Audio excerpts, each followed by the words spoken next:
I love the YouTube algorithm. What it chooses to show you is always so fascinating to me. So I came across a commentary video on kind of a critical look at personal development, self help. Um, I'll include like a spiritual awakening in there too, even though that's not specifically what the video that I watch talks about.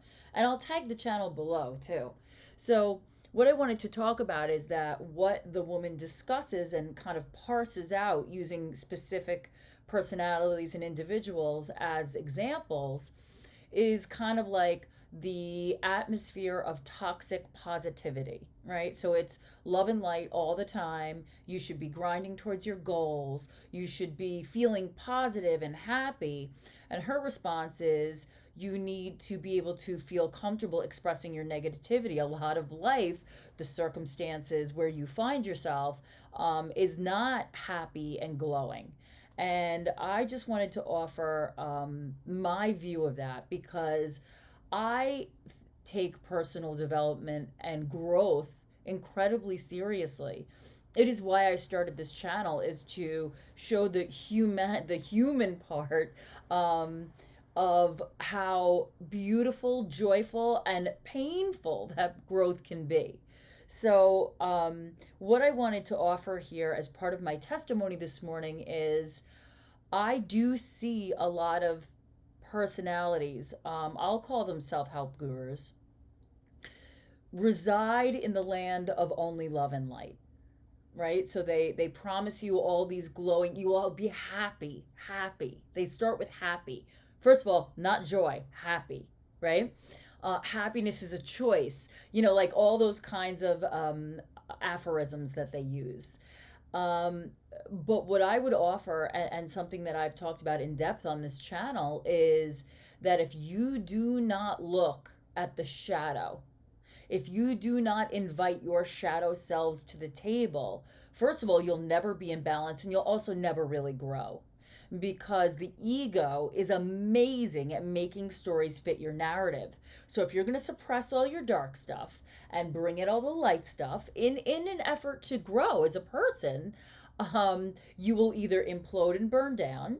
You will have the dark come out either in self sabotage, or I've said this before, or you're going to project onto someone else. So there's a couple things that I want to offer, because I really do believe in expanding the way that you live your life in a conscious way, expanding your consciousness, looking at the stories that you both grew up with, that you were taught, and the ones that you kind of just talked yourself into believing that are lies that limit your self growth. So the admittance of those lies, and very often our kickstart to growth is being in crisis. I just spoke about this yesterday with my man about how the entry point is often the you hitting the bottom and being able to crack open and reach for step one. And sometimes it's just you are really looking for like those words of solace, those words of you can be happy, you can be whole, you can be healed. And that can come, but I would offer that that cannot come until you really allow yourself to look at the dark side, to look at the negativity that is in the world and the evil that is present. If you only live in love and light, you are suppressing something. But, and bringing in the light and dark will, the honest, the true light and dark, not the rationalized light and dark, not the stories you've told yourself your whole life. You have to really get in there and look at it. Now, therapy can be a great way to identify the stories, but I would offer, if you do not physically move those energies through your body through process work, I really don't think you can change your habits, but you're not going to change your reactions to the triggers. And I've always said that triggers are always going to come. The same things are always going to trigger us. And I want to come back to that too. But our reaction to the triggers can change. And we can heal the content of the story and still know that the story will affect us. The outline of the story will always affect us. How we react to that story, because we've done some work to heal ourselves and heal our trauma and shift our energy, that is a very daunting task. But those who take it on really can start to shift things in their life and their self-limiting beliefs, because that absolutely exists. That absolutely exists.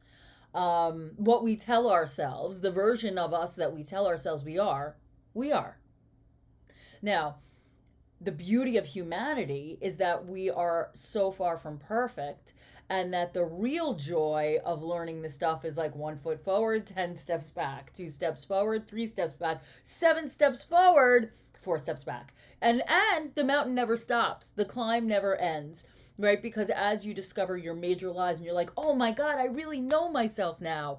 All that has done is open the door. So now the more subtle work begins. The way I describe it is, if you can name your 7 lies that you grew up telling yourself, that's so amazing, because as you get triggered, it's probably tied to one of those. And those generally are formed in the first 7 years of your life. But the other thing I want to talk about is, when you watch people that are either in the self-help industry, or you're scrolling or whatever, you're watching a video and you get that visceral triggered reaction, I would offer that it points to something in you.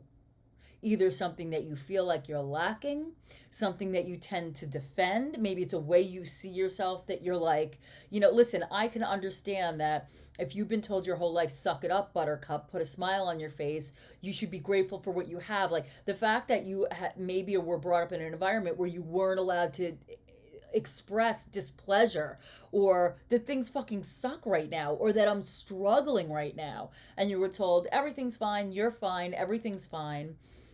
That can be so detrimental, right? So when someone says, put on a happy face, act as if, be really positive, if you get like that deep-seated trigger, maybe that comes from something that either you have not had the ability to express, or that you've compressed, right? Or it's a side of you that you don't really want to look at, right? I for a long time, I kept myself in this false imprisonment of, I'm just a dark person, I'm just someone that's very comfortable with the shadows, and if you're love and light all the time, you're fake. And then as I worked through that trauma, and I still own that there is a lot of like beautiful gold in my shadow, the other thing that came to me is, you've got to be brave enough to be compassionate with yourself enough to love yourself, to step into the light too.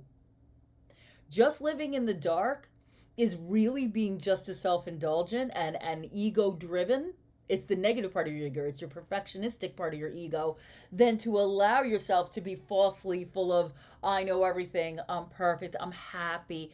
We all go up and down. So that's what I just wanted to bring to you. A couple of things. Think about when you watch something and the trigger you get, where does that come from in you? Does it come from a refutation of that idea? Or does it come from like it hits you too close and you want to get it away from you? I offer you to take a look at that. And the second thing is that if anyone is prescribing you a route of healing and expansion in your own personal knowledge of yourself without looking at the light and the dark, they're full of shit, or they haven't looked at their own dark.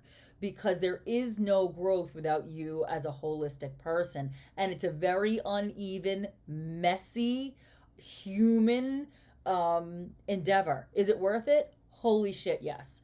Holy shit. The more that you are able to truly embrace yourself in love, the more sovereign you become as an individual, the more you own your own actions, your own reactions, and you get that ability to, when you're triggered, to not jump right into those feelings or allow yourself to drown in them. You're allowed to be like, is that the truth for me? Or is that a conditioned reflex? And with practice, those things come clearer. So that all came up for me today because I watched this video of someone's very honest reactions to people being like, yes, and then you'll set a goal, and it was a very like light and love and light and love and light and love and light and love with no you're going to struggle. You're going to fall down. You're going to, in the end, who she was watching was talking about the beauty of community, which is so important. You grow so much faster with a mirror of what you're going through. But if it's not a mirror of a human reality, if it's a mirror of some um, artificial perfection, like the beauty of humanity is that we're so imperfect. So, do you want to throw away your attempt to grow and expand as a person? No, I would argue no. I would argue no. But what I would say is that the method in which you employ will inform the type of growth that you get. So that is what really came up so strongly for me today. And so, again, I always give you a little something like homework to look at.